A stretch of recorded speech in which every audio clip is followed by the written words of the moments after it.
Amen. Amen. I want to stop and just be a little transparent here in my own experiences.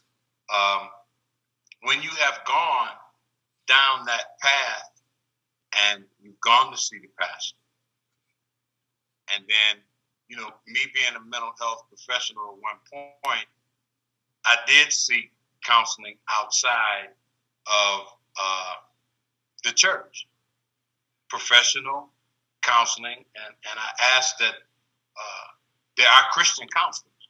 So I went to a Christian counselor, still no remedy. So if someone takes all those steps and it still doesn't mesh out,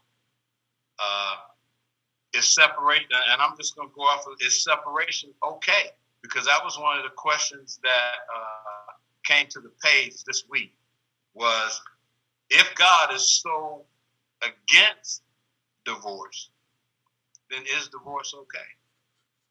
Of course, there are times when divorce is most appropriate, because God doesn't want us to be in abusive situations. God recognizes that there are marriages where one or the other of the two people in that marriage has no good intention at all, has no intention of getting help or healing or changing, and therefore leaving the other person in an oppressed state.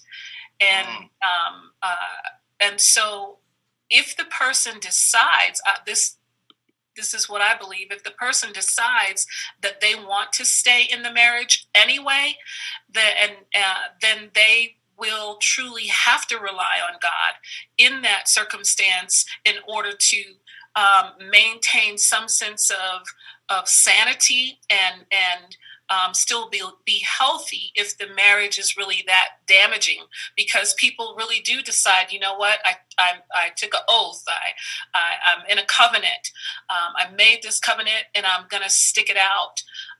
I was one of those people at one point. In my marriage, I was just determined to make my marriage work, but God gave me permission to leave my marriage years before I did, because I was in self. I used God, I used the word as an excuse for why I stayed in that situation and that circumstance. But the reality was, it was pride. It was pride because I was ashamed and I didn't want to be another statistic, because I had set my own standard and guideline for what we were going to do, and that I wanted to be the example for my family that marriage could work. So I had my own agenda. Right. Had my own agenda. So and I lost a lot of good time staying in that agenda and dealing with the issue of shame. But finally, God allowed me to experience a lot of pain, to where I finally had to come up out of that, and just for my own state of being, and for my son, because I had a young son. And I did not, that was really the straw for me. I did not want my son to grow up thinking that this is what marriage is supposed to be, that this is what love looks like.